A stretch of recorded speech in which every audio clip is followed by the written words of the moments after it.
So, good evening. Shall we meditate together? Is anyone brand new to meditation here tonight or need any instruction? I'll give a little anyway, probably. So, just to begin, just check in with yourself, your posture. You wanting to find that delicate balance between alert, erect posture and relaxation. So keeping the spines as straight as possible, feeling your feet on the ground or uh, on the, yeah, on the ground in your body, and feeling uh, your shoulders uh, relaxed, but not, but not, not, not forward, just slightly back, eyes closed. Just see how that feels. Make any adjustments you need to make.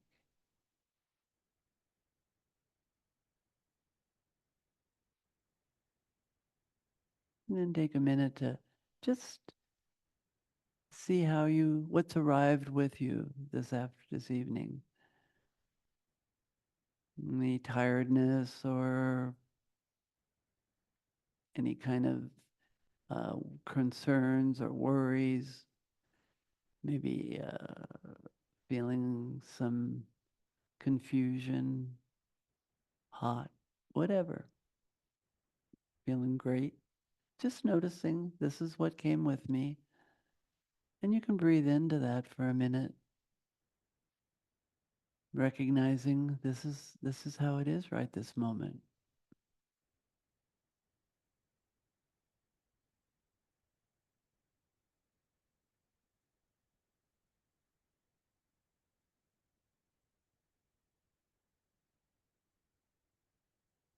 And then just moving the attention gently to the breath.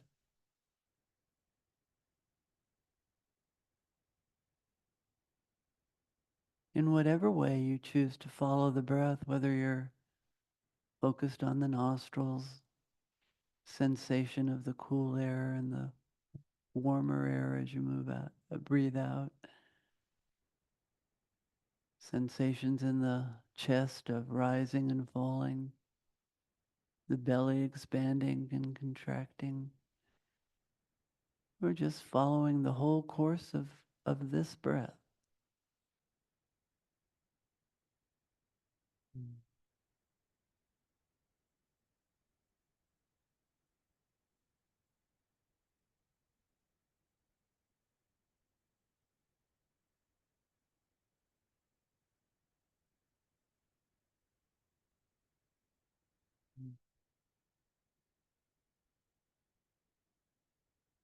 Now I like to think of it as the in-breath of opening to the true experience of this moment, whatever is here,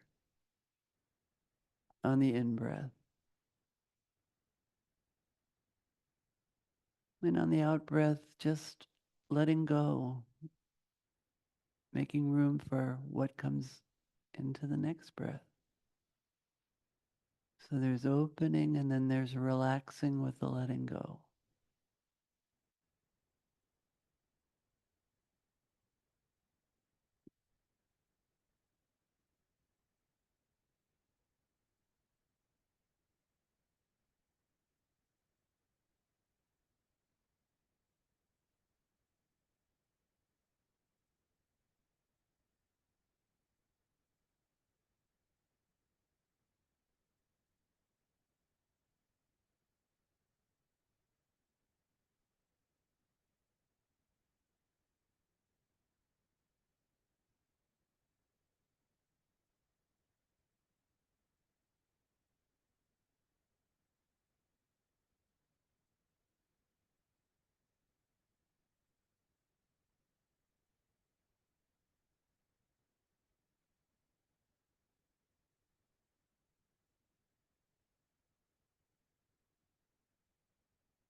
And as you bring the focus inward to the breath,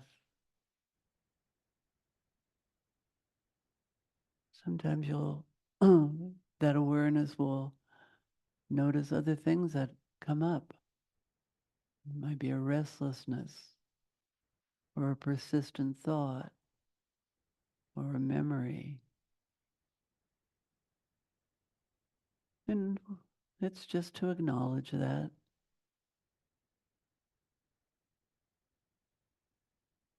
But particularly to watch for the tendency to grab on,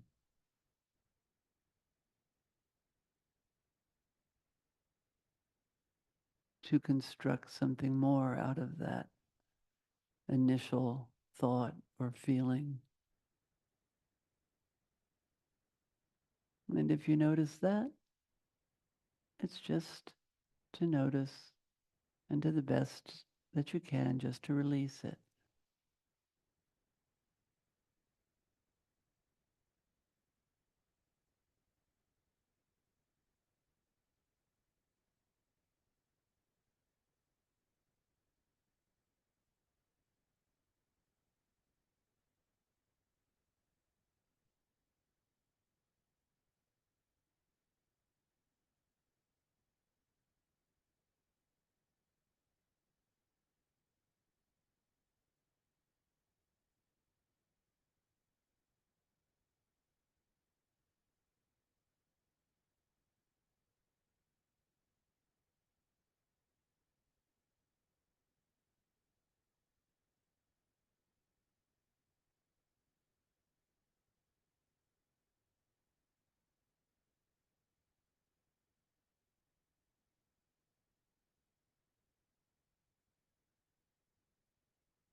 Noticing if there's anything that's obstructing your experience of the pure breath, the pure experience of breathing.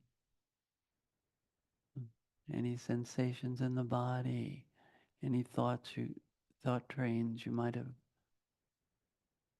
boarded.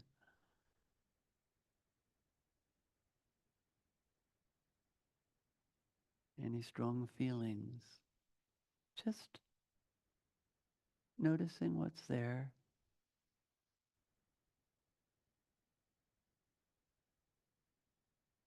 And keeping the channel open to the pure experience of this moment.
Just noticing what you're aware of right now.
And for the last few minutes of the meditation, you may want to just rest in awareness, opening your awareness, your attention to the space around you, the air, the sounds, the sense of touch.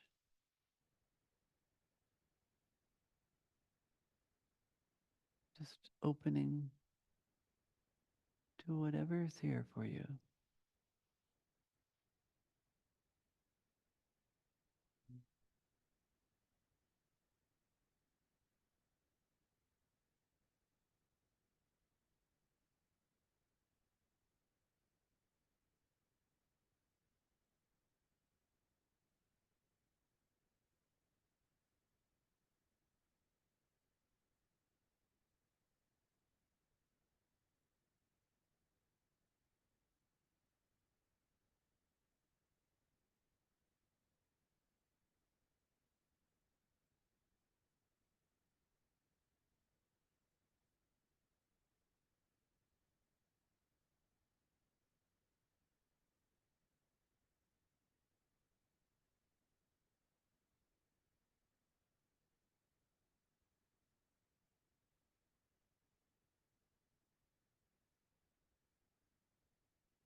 So we can take a couple of minutes to stretch and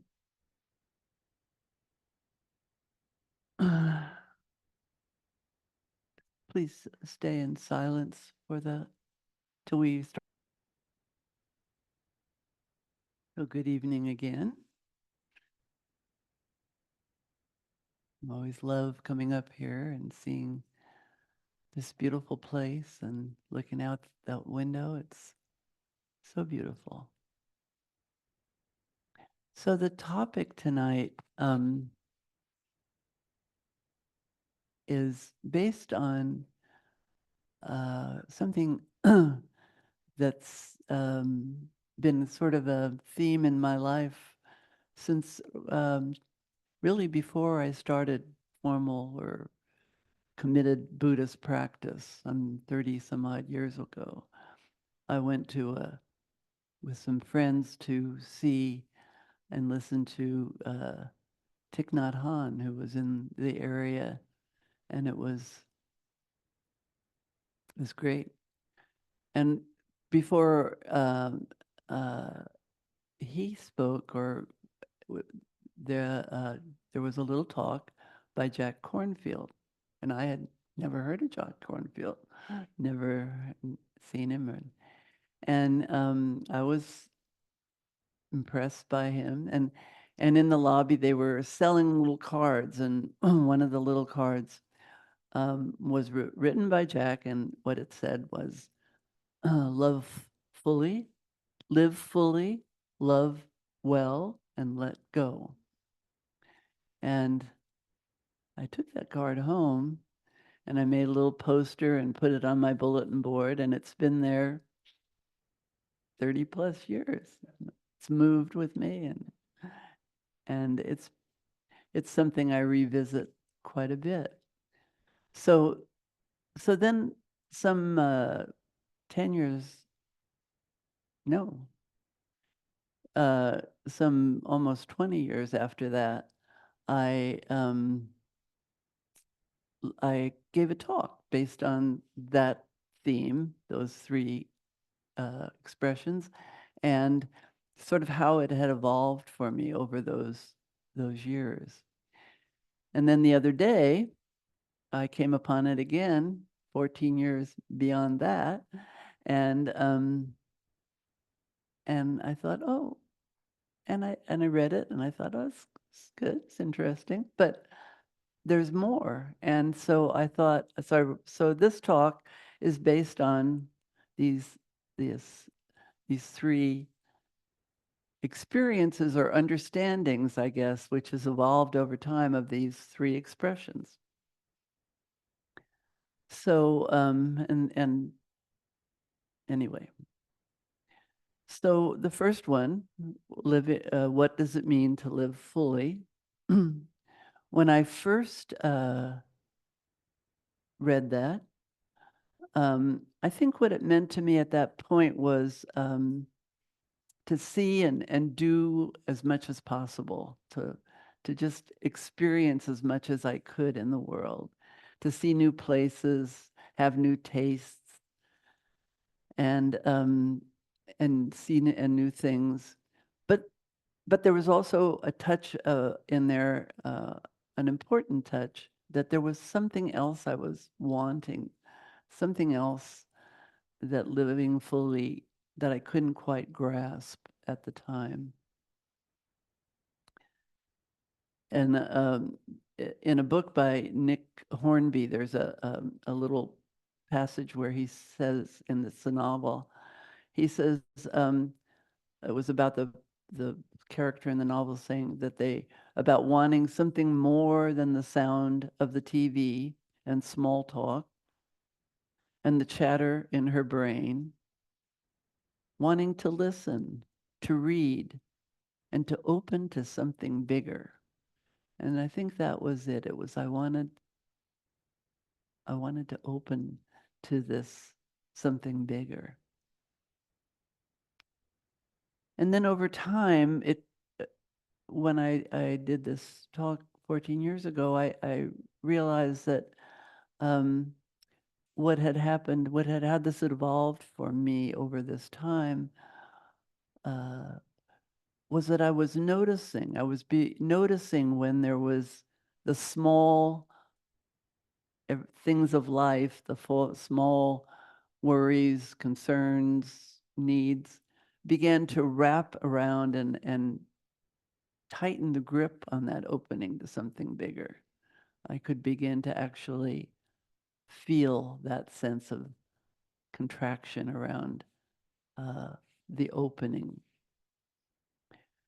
And it meant to me, it came to mean to me the keeping the fullness of being in awareness, so that whether or not the place is new or the taste is different, that there is always interest and the ability to expand and deepen that experience. So even washing the dishes, or even um, making the bed, or even experiencing a hot day, there's depth, always more depth to move into that experience and move through it.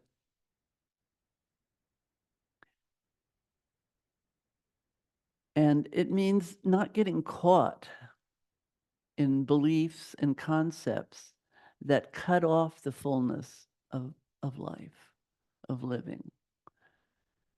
And that's a really difficult one, because it's, well, there's a lot of things about that. Our beliefs uh, um, are kind of what guide us.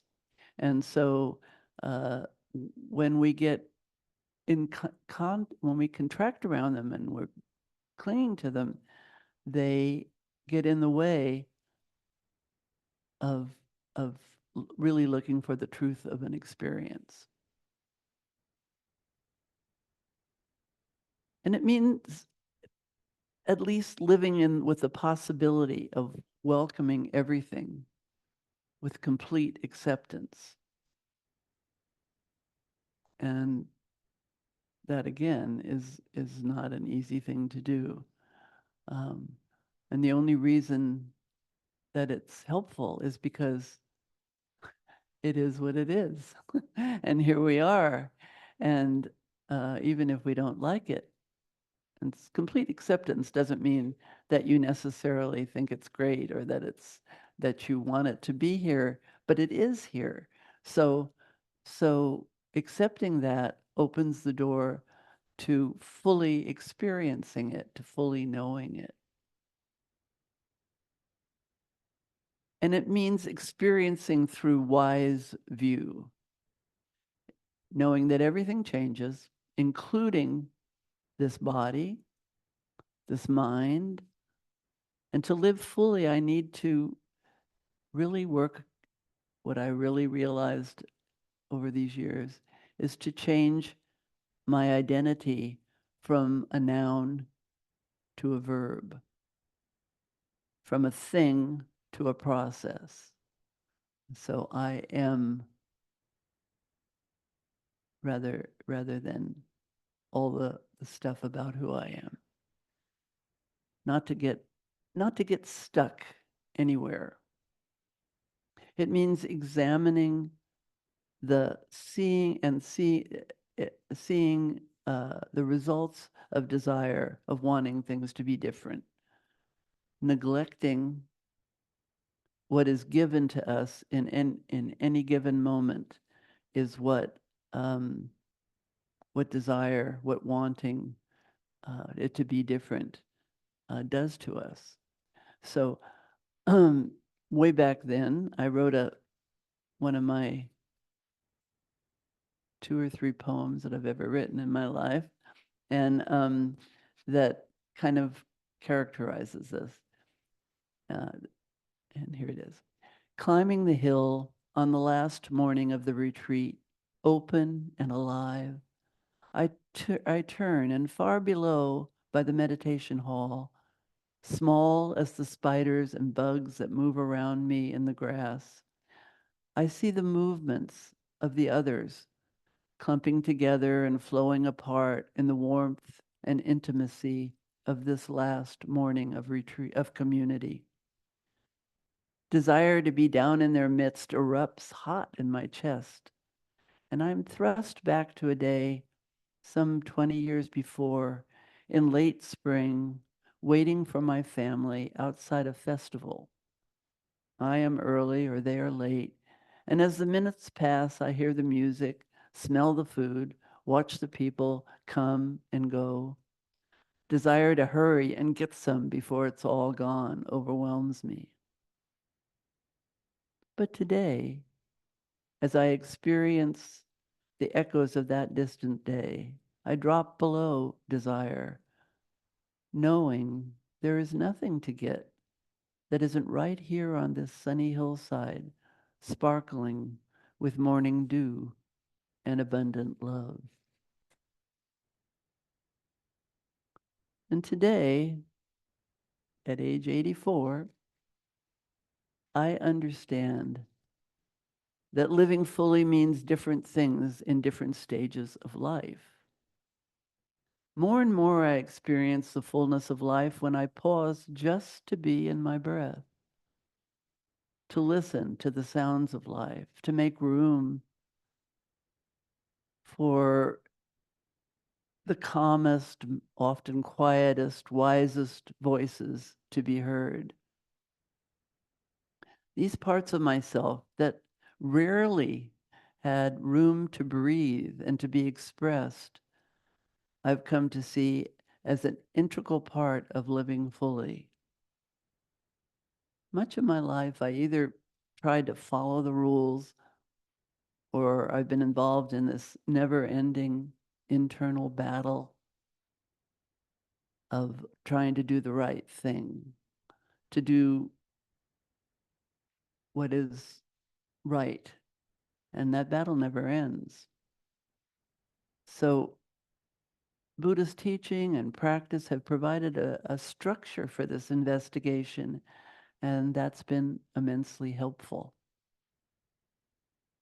Also supportive has been the recent science that I've explored to identify the role that our biological and our social heritage, our culture, and our personal life experience play in leading us on the life path that we're on. And it isn't necessarily, that life path isn't necessarily reflective of our true nature.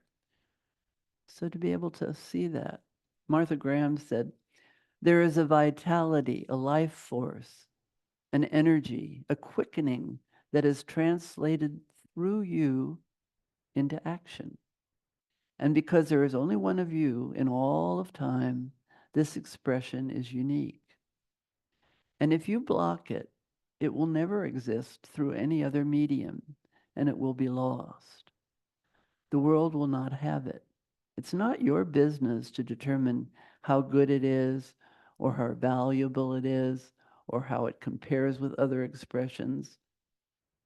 It's your business to keep it yours clearly and directly, to keep the channel open. You have to keep yourself open and aware of the urges that motivate you. Keep the channel open.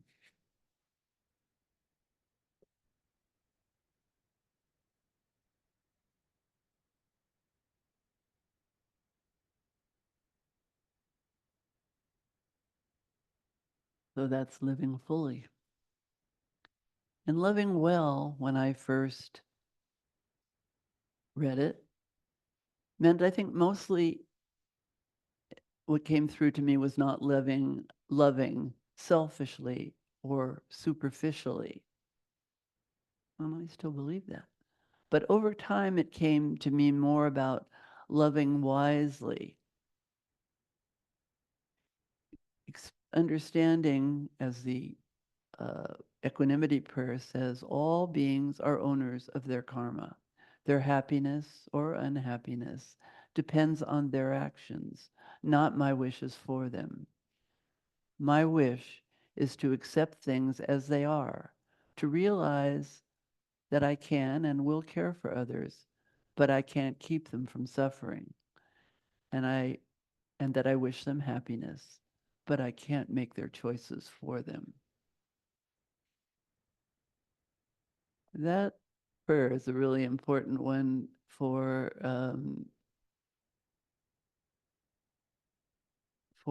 really understanding what love truly is.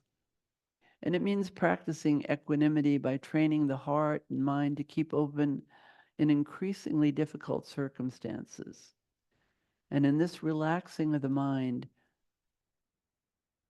uh, of the mind's reactivity, increasing the capacity to love, it's so much easier to try to fix things or to label and judge than to stay grounded and present and allow and accept myself and others with love no matter what.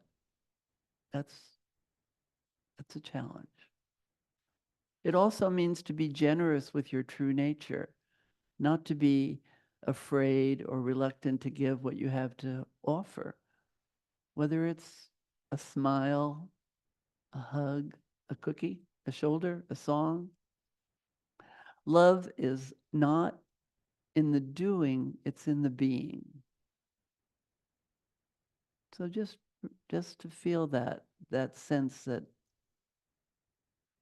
love is this heart's expression, and other people feel it.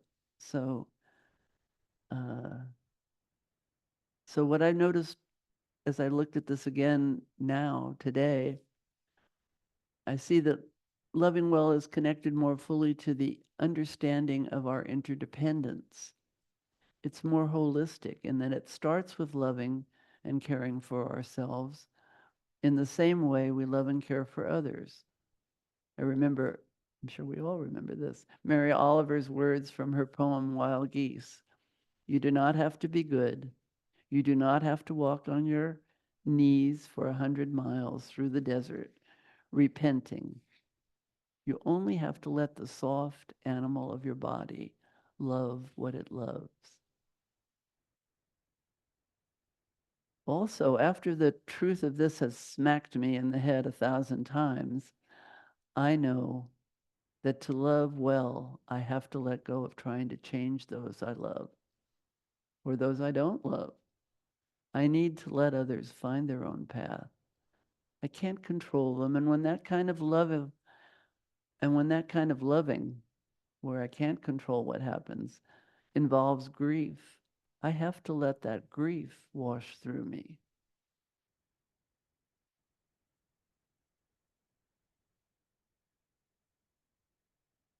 I have I'm reminded of the Quaker saying that our intention should be to speak from that of God in me to that of God in every other person. Today, I'd probably change that from that of God to that of love in me to that of love in every other person.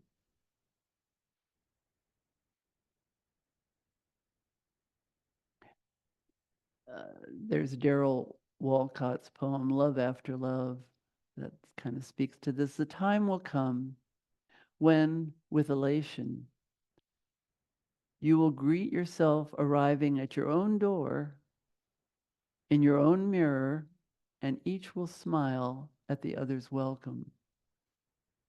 You say, sit here, eat. You will love again the stranger who was yourself.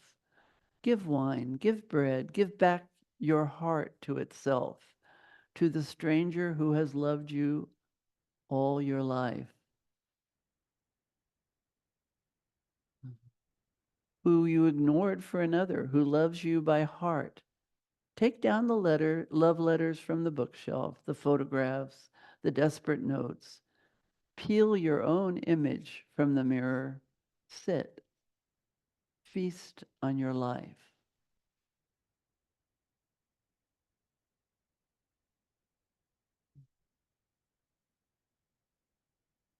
So that's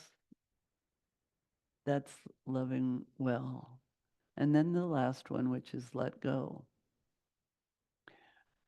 Let go meant, when I first read this and started this practice, I think it meant letting go of the outcome, being able to do something or try something just for the experience.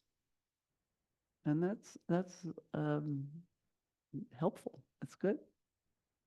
But over time, it came to mean more. It came to mean aspiring to a continual process of releasing whatever is in the process of being grasped. So, so to notice and develop a attention that looks always for where the contraction is happening. What am I grasping? In meditation, this can be breath by breath, letting go. On the in-breath, thoughts, feelings, urges come flooding in, and on the out-breath, they get released. And they are released ideally without prejudice and with interest and understanding. That's a tall order, but it's a it's a remarkable uh, balance of being able to just here it is, this feeling of fear, this feeling of chaos, this feeling of of not being able to decide what to do at this point in time. And this is a really dark time where I think a lot of us are experiencing some of that.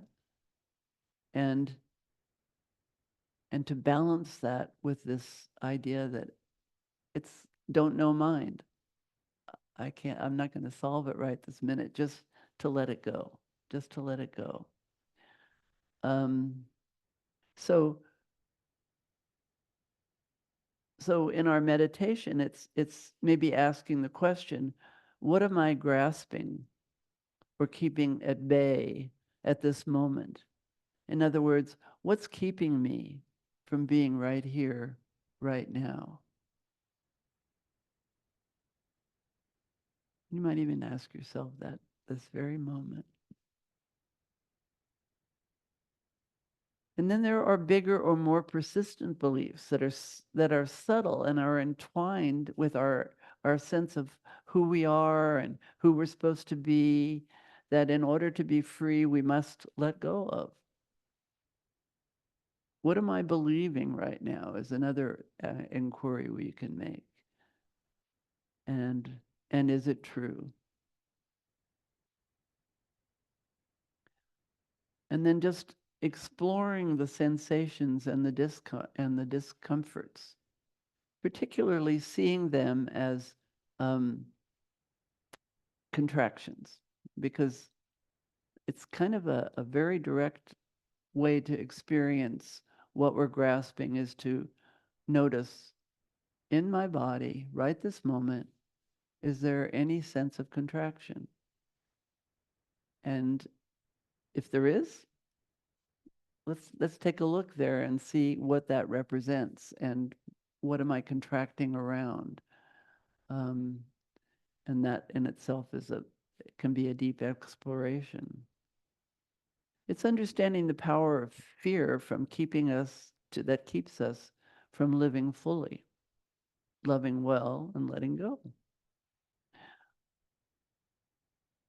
The prominence that fear has in our brain is not our fault. It's part of our whole survival mechanism. Better to be safe than sorry. There's, the most hypervigilant, most cranky and nervous people in ancient early days of man survived. And those that were uh, more relaxed and mellower, they got devoured by the the beasties. But we don't need to do that way now anymore. And so again, we have to acknowledge, oh, this is a natural thing to feel concerned, to feel fearful. And and is it helping? Is it useful right this moment? Or is it getting in the way of my true living? So getting to know ourselves helps us to see clearly when there's a real threat and when there's a reactivity. The power of the need to be in control, uh, is similar to the strength that carries in our default behavior and thinking. If we struggle to maintain control over our ever-changing lives and experience, we move into suffering, which is just another form of clinging. So as we control, we contract. And when we contract around trying to keep things from happening, to keep life from changing, to keep this person from saying what they're saying or doing what they're doing, um, we're creating the conditions for suffering for ourselves. And then today, now, what I additionally have discovered about letting go and what I experience more clearly is the brevity of life. The gratitude for being alive in this moment at this time, and also the truth that this too will pass. I know I have enough, and when I feel the impulse to try to hold on, when I feel the discomfort of getting lost in wanting to have more, I feel myself remembering the phrase, let this be enough. And here's David White's little poem, Enough. I think it's part of another poem, actually. I'm not sure.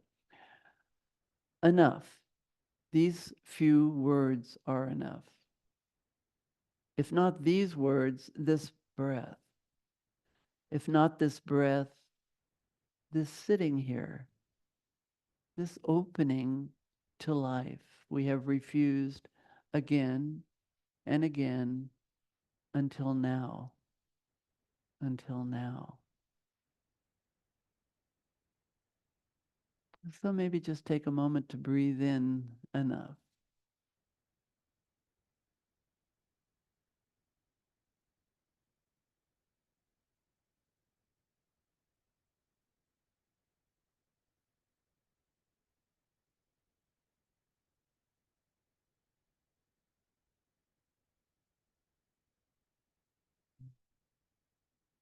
So that helps me to feel more present in the practice of relaxing the body and the mind when the conditioned response of grasping begins to arise. So I'm going to read you one more poem and then see if we can open it up a little for other people to share their thoughts.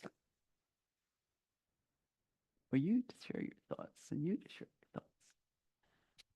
This is a poem by Annabelle Kaufman, and it's called Cold Solace. Solace.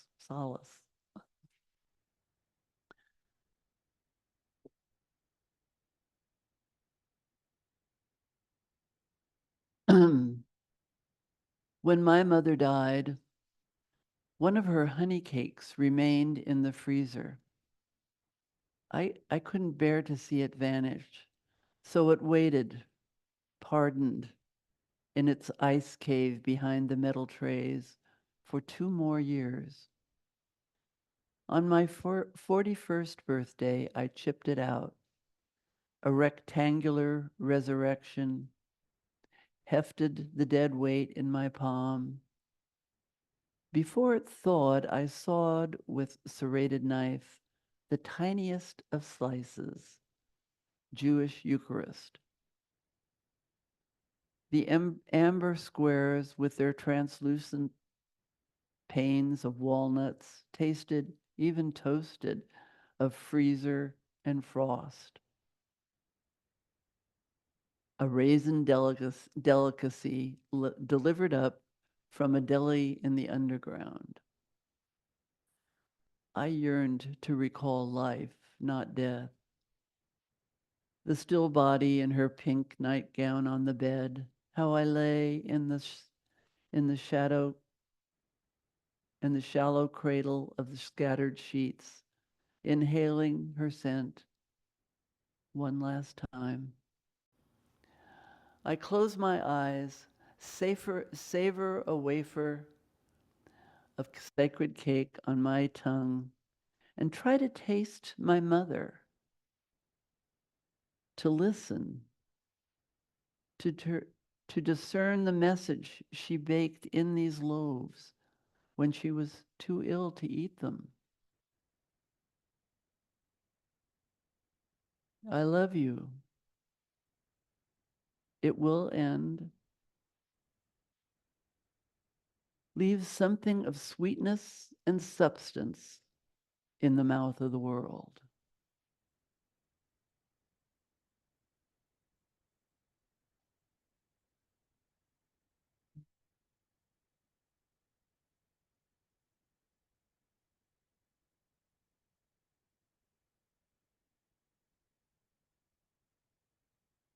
The thoughts?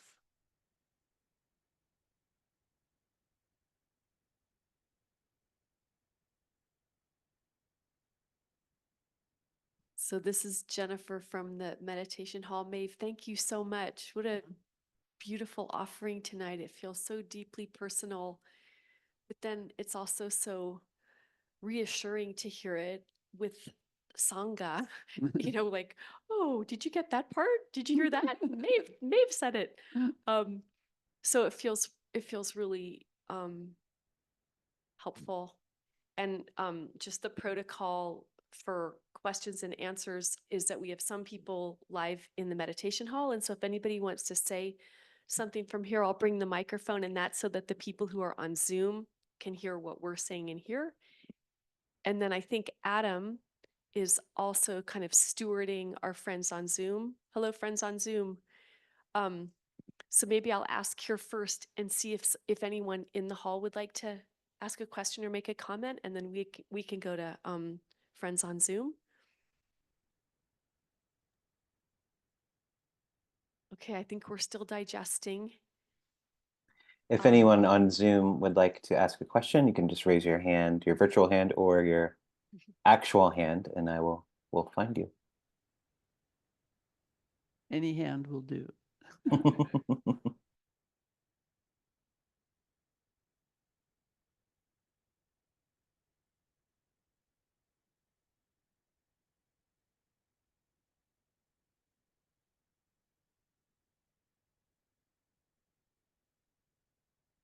One thing so this is about my personal kind of evolution in these three areas of loving and living and letting go.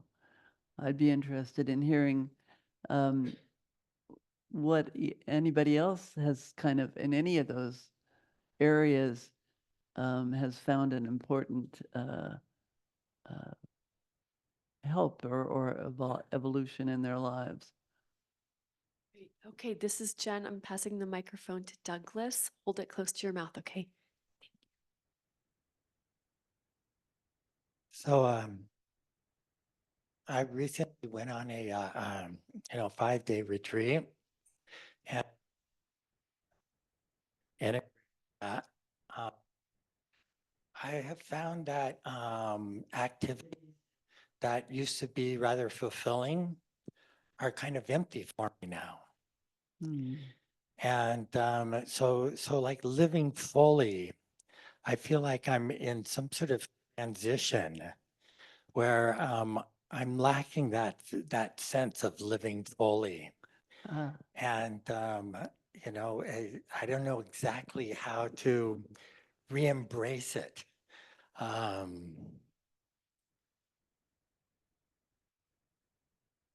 I'm also going on a little adventure, and gonna go spend a week with an ex-wife of mine. And the idea of loving well came up during our meditation. I knew the topic, and it's very kind of a fragile feeling that I have looking forward to reconnecting with her. Yeah, that's great. Uh-huh. It is, Yeah. because you feel vulnerable and you know, unsure and the sense of kind of, yeah, this doesn't really work, you know, whatever the old pastimes or whatever don't feel right. I mean, those are kind of the places that you're kind of ripped open, you know.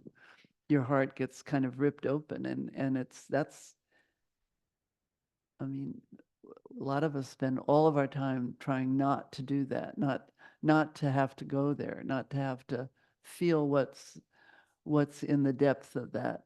And so those are uh, maybe sad, maybe a little uncomfortable, but those are opportunities to really find your true nature. You know, let go of the pattern, the routine, the regular way, and the fact that you went on the 5-day retreat and you learned something and that opened up something, and you're in this process, um, to respect that and let it be your teacher. Yeah, yeah. And there's something about making this little journey that does suggest living life fully, you know, getting out of my normal ways of living Mhm. and taking a risk and Mhm. putting myself out there. Be good to yourself and compassionate with yourself too. Yeah. Mm. Thank you, Maeve. Mhm.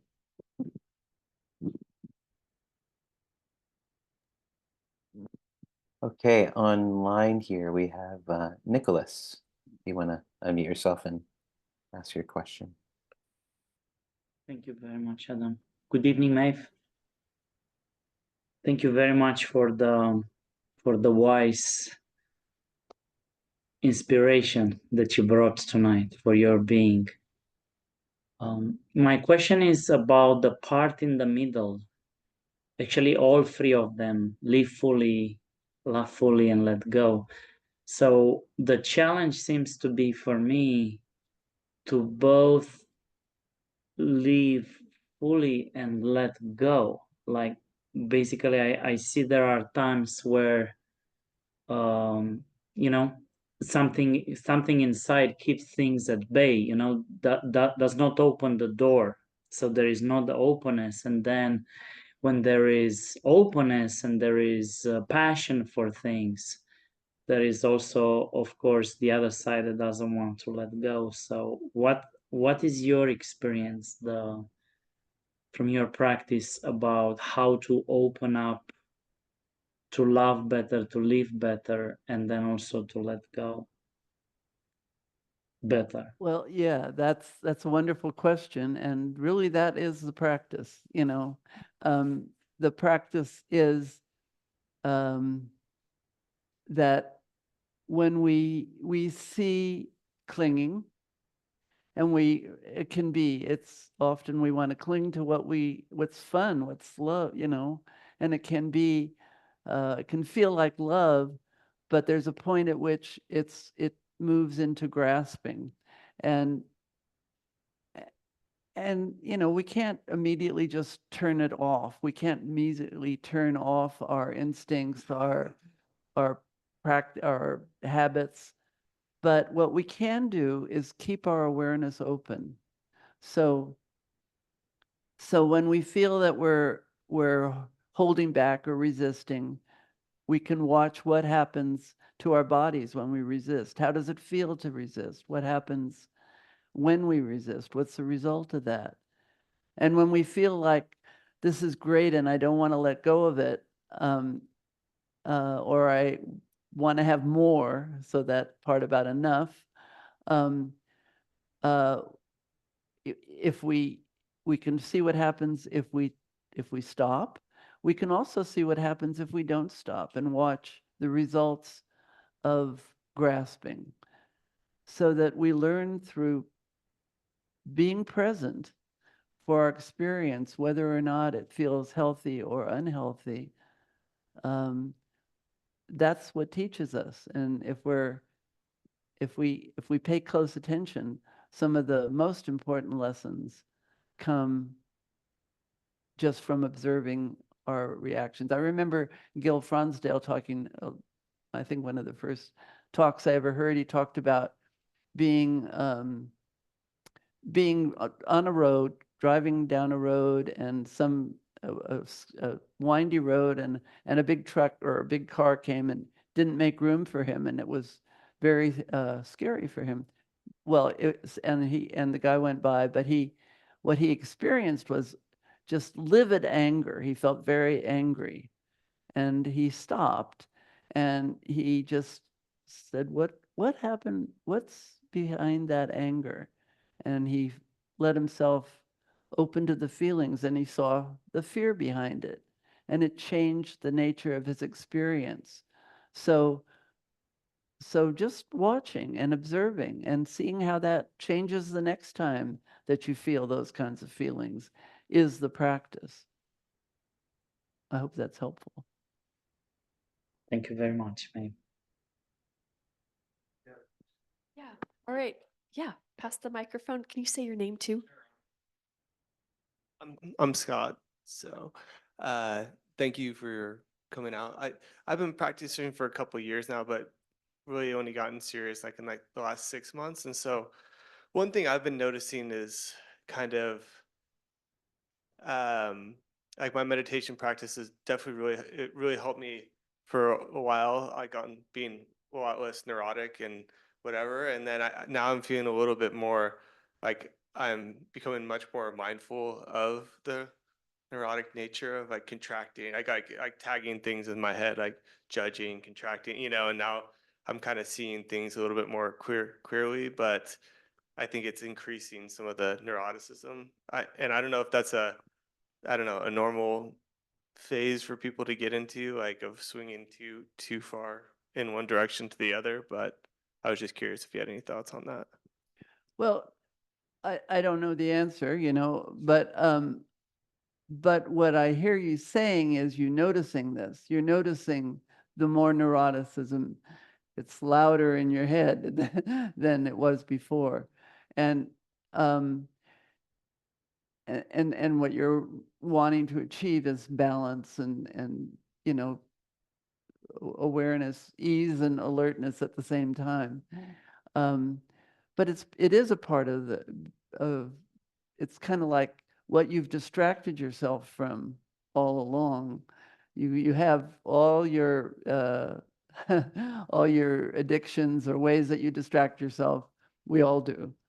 And when you begin to really look and meditate and pay attention, you notice how those that work, and it's like, oh, and it's kind of like, oh, that's why I haven't done it before, because I didn't want to see all this. So again, compassion, be kind to yourself. It just happens, we can't make it happen.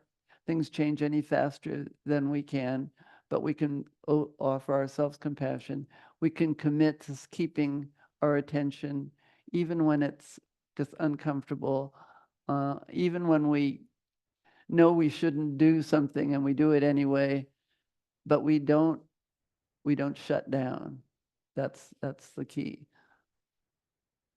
Thank you. Thank Mhm. you. Okay, so online here we have Charlie V. Charlie, you can unmute yourself and ask your question. Hi, thanks so much for your teachings tonight. I really enjoyed this talk. My biggest challenge for me has always been this letting go thing. I'm trying to recreate or connect back with the positive aspects of the past versus the negative, and kind of lost. Where there's nothing there anymore. And you've already talked about a couple of strategies to address that meditation, of course, but I mean, are there other simple little strategies you can suggest that like help me let go. Like, was never taught that as a child, and it's like this weird conundrum for me. Like, how do I let go? And yeah, sometimes praying works, and sometimes meditation works, and sometimes it doesn't. Walking the labyrinth could work on one day and not another, but just other little simple practical things that you might have used or anything else that you can enlighten me to.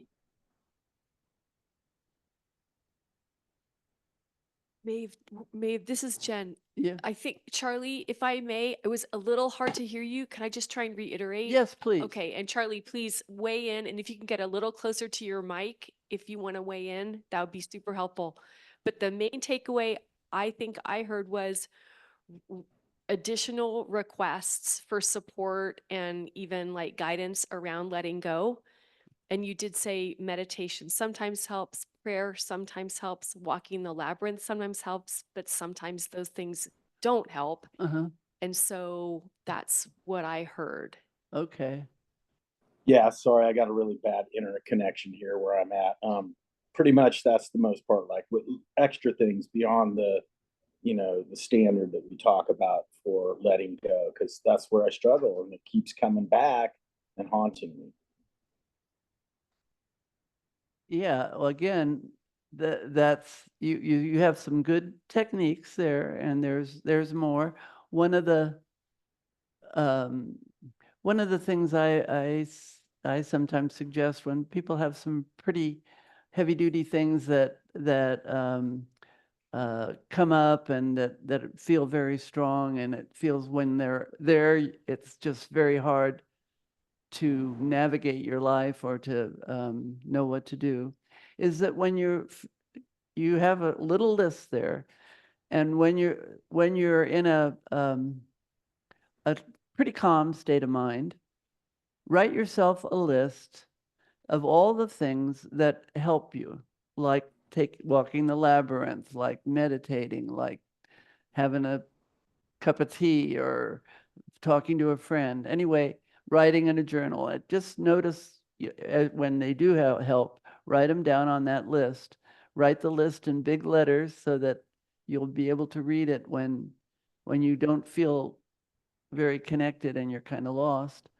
And when you do, then when you feel like you're stuck, go to that list and pick the thing that seems like at that moment you can do, even if the one that's the most available to you and the most helpful, and do that, and again, don't be hard on yourself. This is just the way it is. These are all conditioned things in your life, and this is a process of healing and letting go.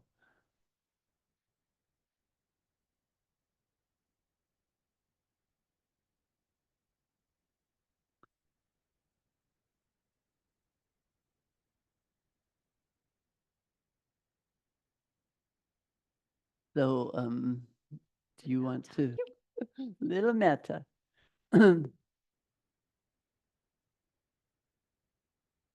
So, just taking a comfortable position,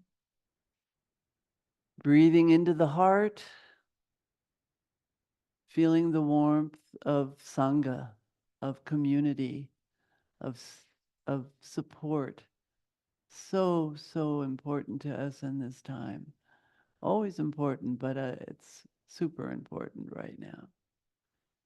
So as we turn our attention to our hearts, just open to these wishes for yourself. May I live with an open heart and an open mind. Whatever blocks or covers my heart and mind, may that blockage be removed, so that through open-heartedness and open-mindedness, I may experience true happiness. May I feel healthy and strong in my mind and in my body. May I have peace and ease in the things I need in my life. May I be safe and protected from inner and outer harm.